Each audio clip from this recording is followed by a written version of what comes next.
things are going great for you guys in 1997, but for Shawn back in WWF, it's not going as well. He loses his smile in February, and then in June, he's having a backstage fight with Brett, where Brett pulls a clump of his hair out. Um, how are you still talking to Shawn at this point? Is this a time where he's threatening to come and be with you guys? Like, what's the kind of conversations like? Shawn was having some personal problems.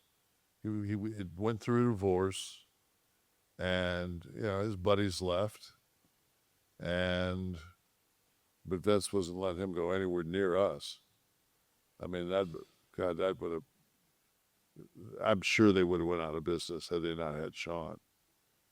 So, no. Well, we kept in contact. I remember there was a famous picture of Shawn walking into a WWE event with an outsider shirt on, and that didn't go over too well. But When Montreal happened, if you had been in the company, would anything have changed as to how that played out? Would you have tried to influence it in any way to not be as chaotic? well, see, you know what? Like, it's one of those things. Number one, like, I'm a huge conspiracy theory person. I don't believe we went to the moon. I don't believe that 9/11 was two planes. Do you believe the Earth is round? Yes. Good. That's the line. Well, but it's like anything else.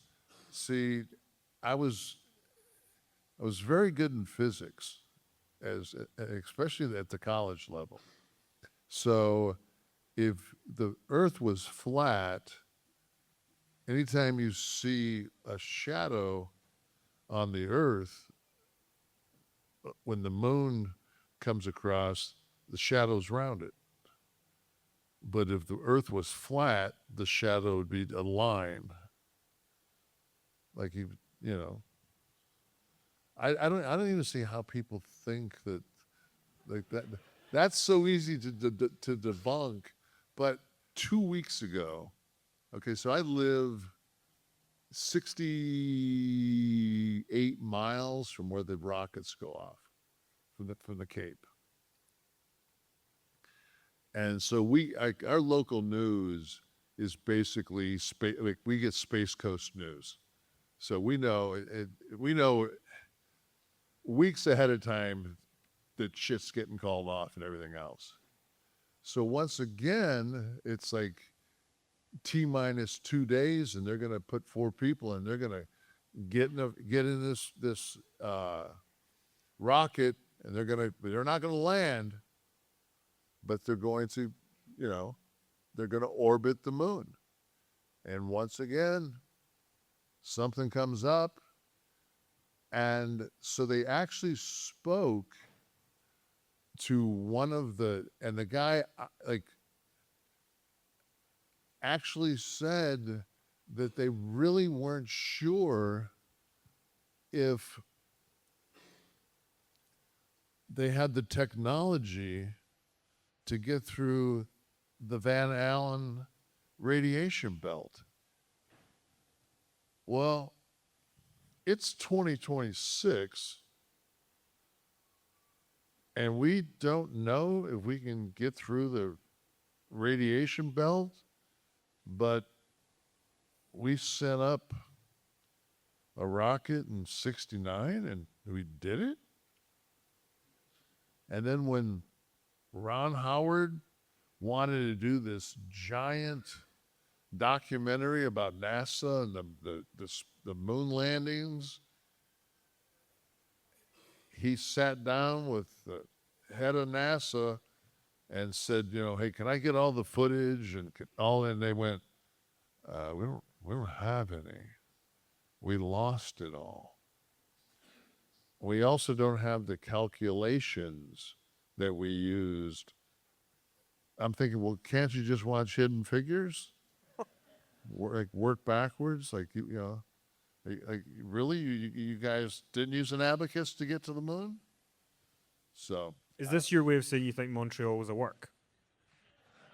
that's where I'm going. Brett couldn't. Vince could not pay Brett's salary. Brett was leaving. If you had been there, right? So the story goes that Hunter suggested the finish to do it. Shawn was going to play. Well, dumb. if Scott and I would have been there, WCW would still be a hole if it wasn't out of business by then, and they wouldn't have had the money nor the wherewithal to even attract Brett to go there. So the safety net of WCW for Brett, because that's what he was doing, he was leaving, and they had to get the belts off him. Brett wouldn't have been leaving, so it would have never happened. It's like saying we decided that once Kennedy landed, we'd go to Amarillo. We'd pass Dallas. Let's do one more conspiracy theory, because Bret Hart actually brought this up to us All right. in September, and he reiterated that he was being deadly serious. What's that? Bret reiterated about what I'm about to say to you, Okay. that he was being deadly serious. This is not a joke. Okay. He is convinced that Shawn Michaels and Vince McMahon were lovers. Oh, I saw that. That was with us. I saw that. He said that Vince is a bisexual predator and that Vince and Shawn were lovers. Man, I mean, I can only speak for the 3 years that I was there before I left to WCW, but I'm quite sure when the three of us were, or sometimes four of us were in a hotel room, sleeping in between towns, pretty sure one of us would have woke up if Vince was in the room. And then it would have been, it also wouldn't have been as awkward as it was for Scott when he talked about homosexual encounters if he was having one with our best friend. So I got to call bullshit on that. Now, I do have a good story. This is from the immortal Hulk Hogan. That, God, he had Brutus here. Brutus could have told us this story. I think Brutus and I are the only two that can keep this alive now. They went up to Warrior's house in Phoenix, unannounced, banged on the door. Pat Patterson, with just a robe on, was scrambling eggs, and they're screaming for Vince and Warrior, and they came out of the back, and Hogan says it looks like they had just got done with a wrestling match because their hair was all over the place, and Vince just had a pair of shorts on.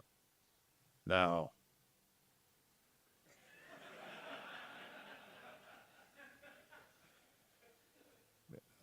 there's been some allegations against my former boss, in the last few years. So I don't put much by them, but as far as Shawn, no.